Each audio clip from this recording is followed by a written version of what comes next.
A very good morning, students. How are you all? I hope each and everyone be happy and staying at home. So today I am going to take your lecture number 3, chapter number 2 is matter around the sphere.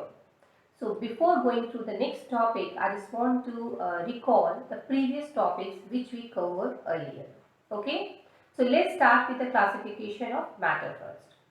So on the basis of the physical state, as I told you that matter is classified into the three types: solid, liquid and gases.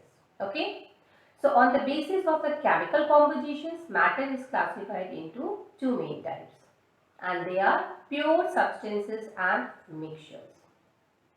So pure substances are further of two types, and these are elements and compounds. Okay. And again the mixtures are of two types. They are homogeneous and heterogeneous mixtures. Okay. Then see the next, pure substances and mixtures. So what are the pure substances?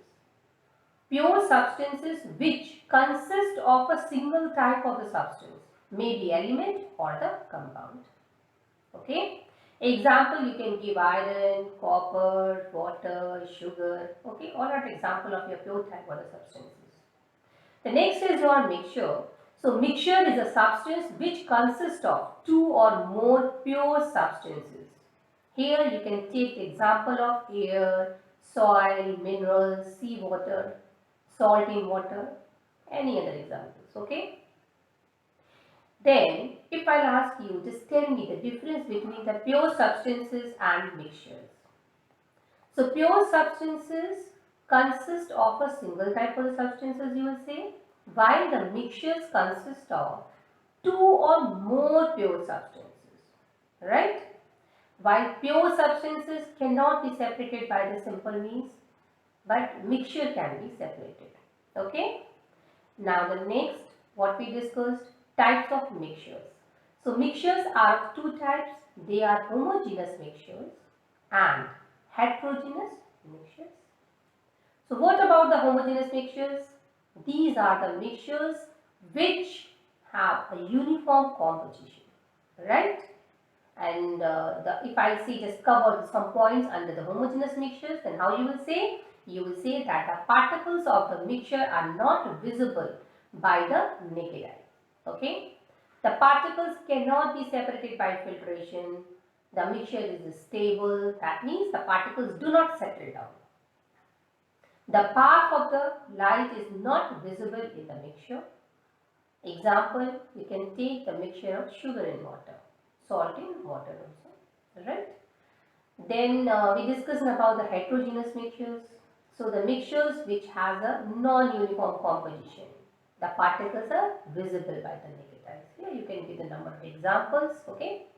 Then next comes for true solution. So a true solution is a homogeneous mixture of two or more substances, right? A solution, as we know, has a solvent and solute as its components.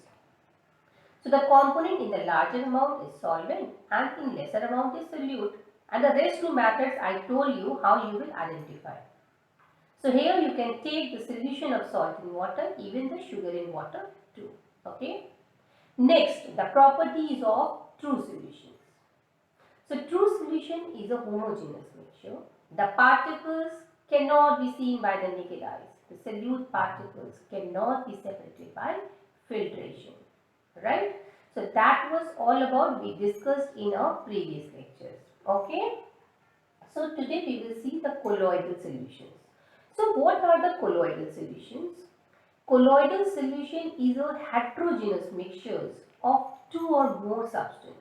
Like if I say that mixture of starch in water, right? So this one will be an example of your colloidal solution. So now see the properties of colloidal solution. Colloidal solution is a heterogeneous mixture.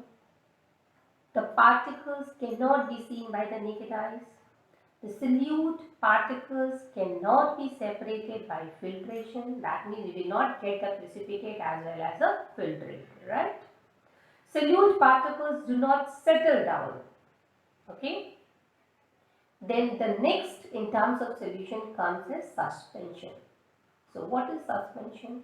It is a heterogeneous mixture of two or more substances. Right? Here you can give the example of solution of sand in water, even the solution of chalk powder in water. Okay? Or any other if you wish. And then see the properties of your suspension. So the suspension is a heterogeneous mixture. The particles can be seen by the naked eye. It's little bit bigger in comparison to the previous. So the solute particles can be separated by filtration. The solute particles settle down, okay, when the solution is left untouched, right? And if we talking about the suspension, we can draw the diagrams too, where we are going to, like, we are having a mixture and we are going to separate it through the filter paper. So we will get what residue on the that funnel, and we will get a filtrate down in a beaker, right? In the same way, you can test how the solute particles settle down if you will left it untouched for a longer duration. So they will settle down. After some time, you will observe this change too.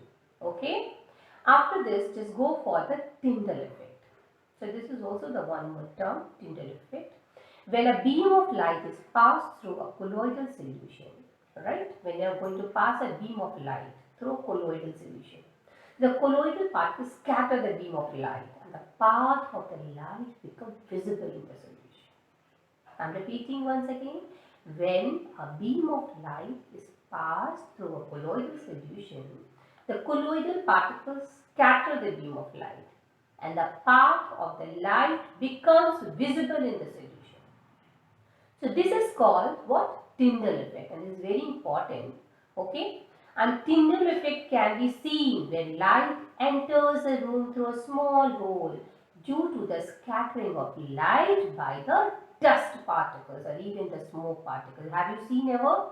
If you are having a hole in your house and some little sunlight entering your home during the daytime, then you can see the path of the light very clearly, and there you can see the zigzag movement of the dust particles around it, even the smoke particles too, right? So Tyndall effect can be seen in a dense forest due to the scattering of light by the water droplets in the mist. Okay.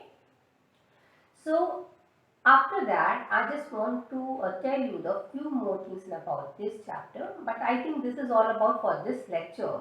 So we will discuss the next, that is saturated solution, concentration of a solution, that I already told you, but in little bit detail I will recall you and give you some problems based on your this concept.